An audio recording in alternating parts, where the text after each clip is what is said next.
Mr. President, I wish to pay tribute today to CBS broadcaster Bob Schieffer, who retired yesterday as the moderator of the most-watched Sunday news show, Face the Nation, after a career in journalism that lasted more than a half a century.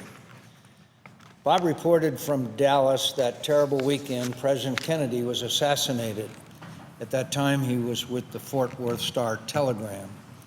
He was CBS Pentagon correspondent and congressional correspondent and White House correspondent and chief Washington correspondent.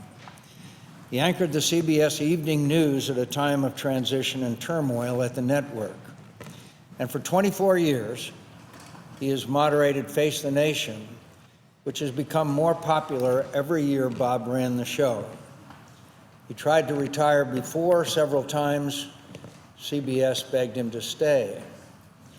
That's an impressive run by anyone's standards, all the more so considering Bob is probably the most respected and popular reporter in the country. Familiarity might not always breed contempt, but it's certainly not a guarantee of enduring public admiration, except in Bob's case. The public's regard for Bob Schieffer never seemed to waver or even level off. He grew in stature the longer his career lasted. Not many of us can say that, Mr. President. The secret to his success, I suspect, is pretty simple. Americans just like Bob Schieffer.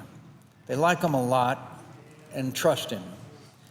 That's pretty rare in his profession, which, like ours, has fallen precipitously in recent years in the esteem of the American people. I think it's attributable to the personal and professional values that he honestly and seemingly effortlessly represented. Old-fashioned values that in this modern communications age make him stand out. Bob is courteous and respectful to the people he reports on and interviews. There are people in his profession who disdain that approach to journalism. But I doubt they'll ever be as good at the job as Bob Schieffer was. He looked to get answers to questions the public had a right and a need to have answered. He was dogged in pursuit of those answers. And more often than not, he succeeded. But he wasn't sarcastic or cynical. He wasn't rude. He didn't show off. He didn't do gotcha journalism. He was fair, he was honest, and he was very good at his job. He asked good questions, and he kept asking them until he got answers.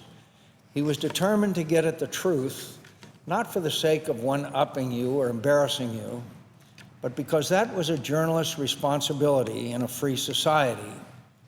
If he caught someone being evasive or dishonest or pompous, he would persist long enough for them to expose themselves. He didn't yell or talk over them or insult them. He didn't need to. I don't know how he votes. Most people in his profession have political views to the left of my party, and it wouldn't surprise me if Bob does too. Almost all reporters claim they keep their personal views out of their reporting, but not many do it successfully, be they liberal or conservative. The best do, and Bob Schieffer is the best. I never once felt I had been treated unfairly by him because he disagreed with me. I think most Republicans Bob interviewed would say the same. He moderated presidential debates without receiving any criticism, or at least any deserved criticism, for loading his questions with his own views or mediating exchanges between candidates to favor one over the other. He was the model of a successful moderator, intent on informing the electorate, not drawing attention to himself. That's not to say he didn't make an impression on his audience. He did. He impressed them, as he always did, with his fairness, his honesty, and his restraint. Mr. President, it's no secret I have made an occasional appearance on a Sunday morning show. No doubt I've enjoyed those experiences more than some of my colleagues have enjoyed watching them.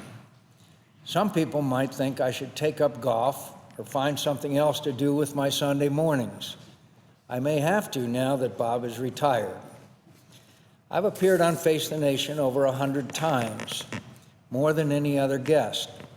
I acknowledge there are viewers who would prefer to see someone else claim that distinction. Too bad. I've got the record, and I think I'll have it for a while. I'm kidding, sort of. But I'm not kidding about my appreciation for Bob Schieffer and the opportunity he gave me and everyone who appeared on his show to communicate our views on issues without a third party editing or misconstruing them, and to have those views tested by a capable, probing, and fair interviewer, which Bob Schieffer certainly was. He's something else too, Mr. President. In addition to being a very good and very fair reporter, he's a good guy, and there are never enough of those around. I'm going to miss spending the occasional Sunday morning with him. Thank you, Mr. President.